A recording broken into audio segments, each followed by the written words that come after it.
Look who's back. Welcome back to My Perspective. It has been a hot minute since I've been here. We're in a new setup. If you're watching on YouTube, I moved into a new apartment. I swear I move every single year, multiple times a year. Hopefully this is the last one for a long time. I'm very stoked to be back. I've been putting this off per usual. You guys should totally follow me on all the other social platforms because I have been grinding at literally everything else. I've actually gone viral on TikTok for personal finances. That's what we're going to talk about today because it seems like everyone is obsessed with women in finance. And guess what? I am too. I guess like some quick updates. Max and I are moving into this apartment. He comes in a week and a half. I've always posted on Substack for this podcast, but now I post twice a week if you guys are interested in personal finance or health and wellness. So like pretty much everything we talk about on this podcast, I now write on a blog, which is really cool. I've been doing a lot more YouTube vlogs. I thought the perfect series for coming back to the podcast is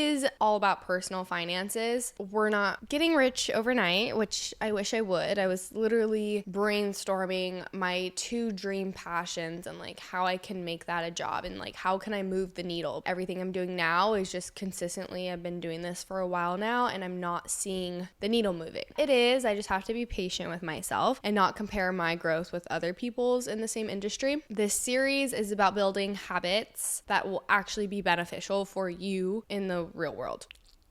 Why does money feel scary in the first place? Two stigmas about money. One, that it's shameful or scary, or one that you just don't talk about it. I don't really remember either of those being spoken in my family. Like, they never told us not to talk about money. I do remember not having a lot of money. I don't even remember what age. Definitely as young as middle school or elementary school. Okay, there's a significant memory of going to a gymnastics competition in Hawaii with my aunt. She was like, oh, pick out whatever you want, like a shirt or a grip bag. I didn't know what to pick because I've never really had that opportunity. Like, it was really rare that my parents would buy me a new leotard or get me a state champion sweatshirt. When I had those moments, I would get a little overwhelmed because I wanted to really pick the right thing, savor this moment because I knew I couldn't take it for granted, which is probably good. I was being super intentional. I guess I was conscious of, oh, this isn't normal, so let's make the most of it. I also was a kid from a lower middle class family in a private school setting, which is a whole nother story on its own. I saw wealth at a pretty young age and I didn't fully comprehend. It was more of wearing brand names, having iPhones before everybody else, or when we got to high school, everybody getting brand new cars on their 16th birthday. Even at the time when I turned 16, I was at a public school. It was in a super nice area. So I was seeing Mercedes, Porsche, brand new Tacoma trucks. I was definitely one of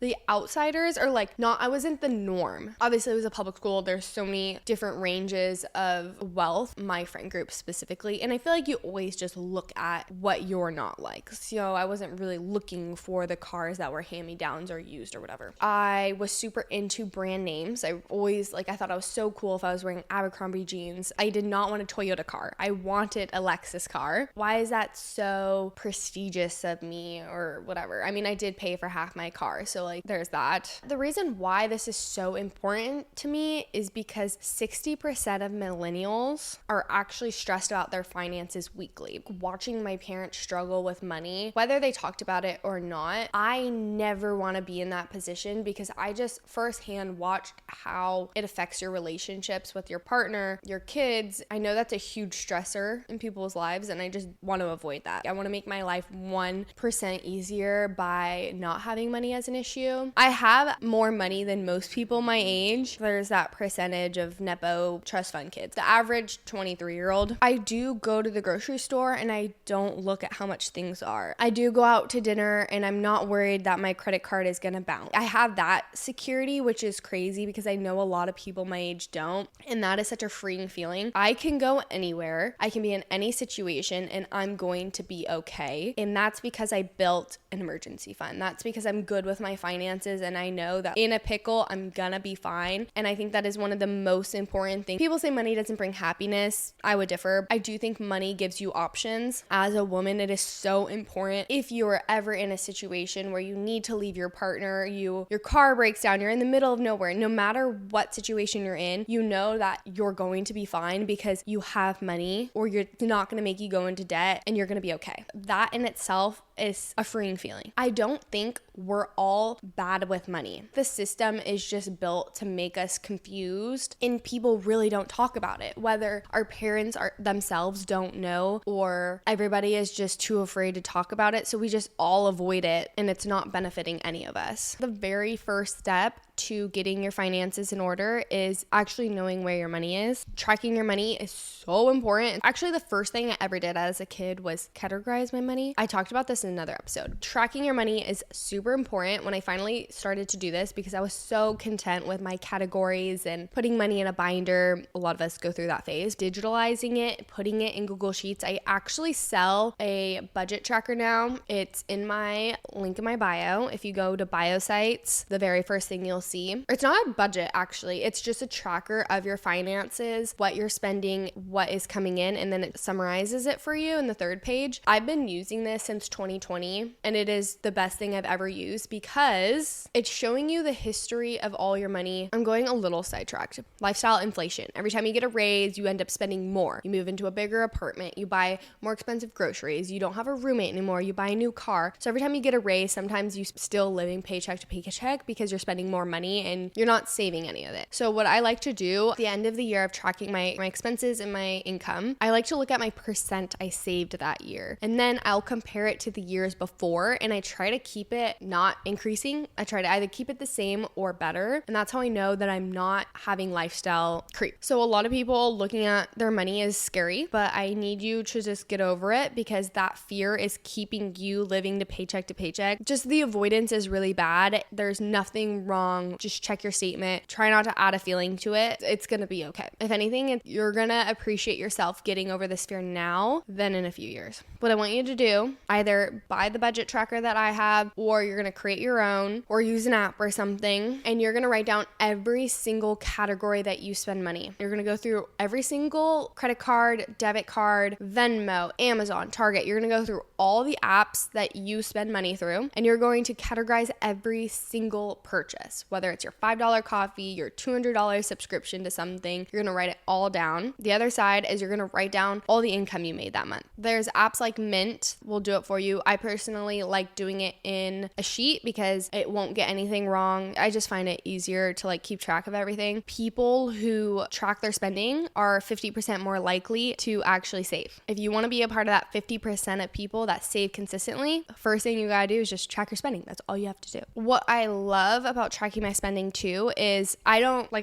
budget. So I'm not being like, oh, you can only spend $200 here or $300 here. I'm just looking at it and being like, oh wow, I spent a lot more money on eating out or groceries or gas this month than I normally would, because after you do this for a few months, you see your habits, and I just will highlight green if I did better this month, or I'll highlight red being like, yo, chill down. The next month, I will then remember every time I go to swipe my credit card, be like, oh wait, I said I was going to be better about shopping, so I'm not going to go shopping as much this month. It just keeps me a little bit more conscious when I'm making financial decisions. At the end of the month, I want to go through my spending and be proud of myself and get that dopamine hit of like, oh my God, I did better. I'm competing with myself.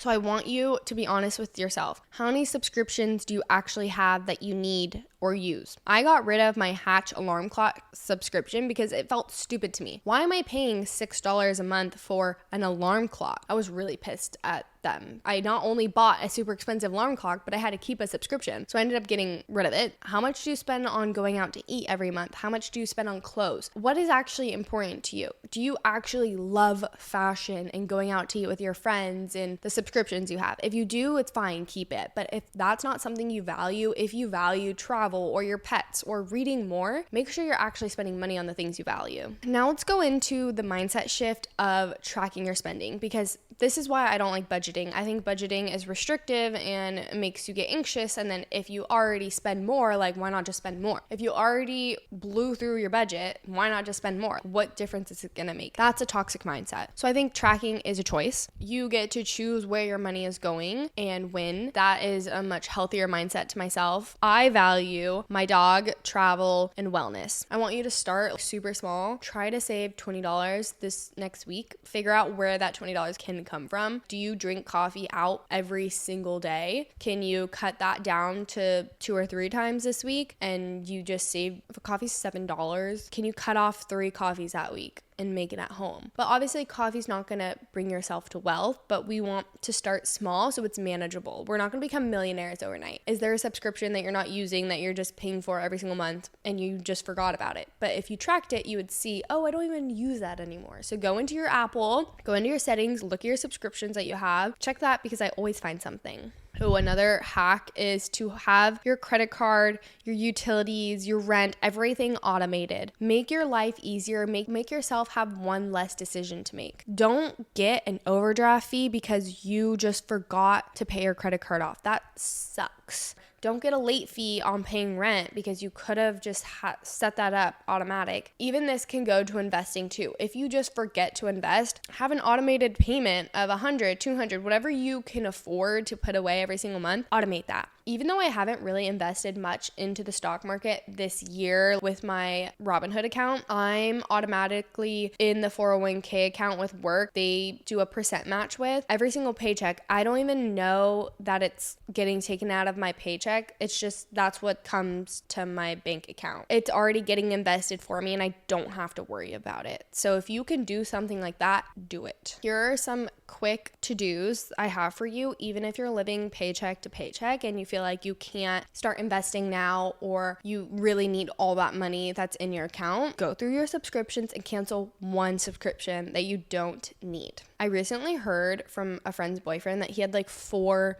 gym memberships. Nobody needs more than 1 gym membership. Find a gym that has everything that you're looking for and keep one. We need to be better with our spending. It's not cool to be a shopaholic. It's not cool to waste all your money. It is cool to be saving and investing and becoming financially literate. That is hot, sexy, and interesting. Somebody wants to talk to you if you are educated. Second one, meal prep this week. Figure out a time where you're usually like, oh, I'm so tired. I just want to go pick up fast food. Is it usually on Mondays or is it Fridays? Like, when in the week do you usually not have a lot of food in your fridge or you're too lazy to make food and you usually go out to eat? Remember that and actually meal prep ahead of time that week and save yourself a $25 meal. Another win for yourself could be just tracking your spending that month. I don't like to do it more than a month. I used to do it like every week or bi-weekly, but then sometimes I get lost in the transactions because sometimes they're pending. So I just prefer to do it just every month. If you can't cut down on a certain cost or meal prep, just track your spending and see where it is. That in itself is a huge win. So I want you to think about what is something you're spending money on that can go into your savings. I have a friend who actually thinks about spending money on something, let's say a dress, and then she's like, nope,